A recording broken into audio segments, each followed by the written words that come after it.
আপনি কি জানেন নামাজের সালাম ফেরানোর ঠিক পরের কয়েক সেকেন্ড আপনার জন্য কতটা পাওয়ারফুল?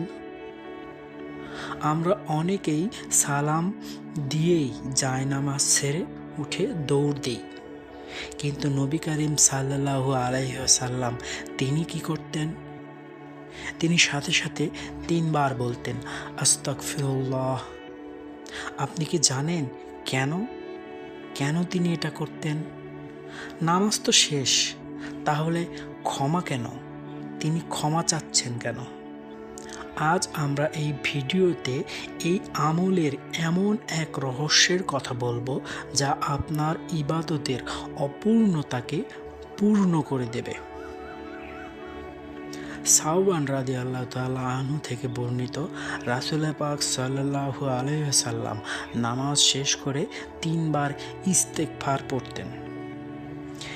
কিন্তু কেন? কারণ আমরা কি শতভাগ মনোযোগ দিয়ে নামাজ পড়তে পারি? নামাজে আমাদের মন এদিক থেকে সেদিকে যায়, শয়তান আমাদের ভুলিয়ে দেয়। এই আস্তাগফিরুল্লাহ হলো আমাদের সেই ভুলগুলোর জন্য আল্লাহর কাছে লজ্জিত হওয়া। একটু ভাবুন, আরশের মালিককে বলছেন, মাবুদ, নামাজ তো পড়লাম, কিন্তু আপনার শান অনুযায়ী হলো না, আমাকে মাফ করেন। এই বিনয়টাই আল্লাহকে সবচেয়ে বেশি খুশি করে।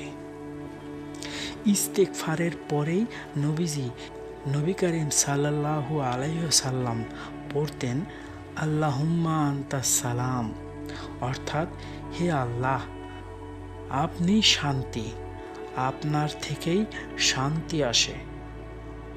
এবার একটু থামুন। আপনি দুনিয়ায় কি খুঁজছেন?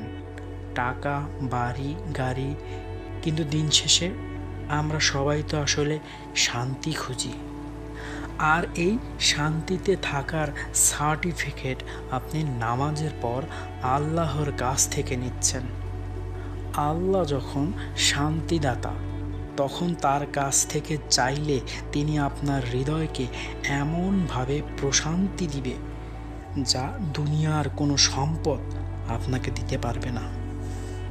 আপনি কি সেই প্রশান্তিটা নিতে চাচ্ছেন না? এই আমলটি করতে আপনার 1 মিনিটও লাগবে না, কিন্তু এই 1 মিনিট আপনার সারা দিনের দুশ্চিন্তা দূর করে দেবে। রাসূল পাক সাল্লাল্লাহু আলাইহি ওয়াসাল্লাম বলেছেন, যে ব্যক্তি ইস্তেগফারকে আঁকড়ে ধরে, আল্লাহ তাকে সব বিপদ থেকে বের হওয়ার পথ করে দেন। আপনি যখন নামাজের পর শান্ত হয়ে বসে এটি পড়েন, আপনি আসলে আপনার সারাদিনের নিরাপত্তার একটি লাইসেন্স করে নিচ্ছেন। আপনি কি সেই সুরক্ষা অনুভব করতে চান না? হয়তো এই নামাজের ইস্তেগফারটাই আপনার শেষ ইস্তেগফার।